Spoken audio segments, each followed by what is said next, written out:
The barrier to content creation isn't skill anymore. It's compute power. I learned this the hard way. My team spent 4 hours every morning just waiting for renders. 4 hours. That's 8 movies a year. Gone. Then I stumbled onto something stupidly simple. A cloud platform that didn't make me read a manual. You spin up the GPU in 1 click. No queue. No surprise bill. Real time. Our last project went from 4 hours to 11 minutes. 11. We tested it. Same scene. Same settings. One ran on local hardware.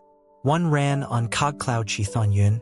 The cloud one finished while I was still pouring coffee. Here's what nobody tells you.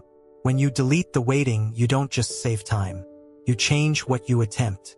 I started making things I thought were impossible 6 months ago, because the machine stopped being the bottleneck. Most creators are still renting on hardware from 2018. They don't know. You do now. If this made you uncomfortable, drop a comment. Tell me what you'd make if waiting disappeared.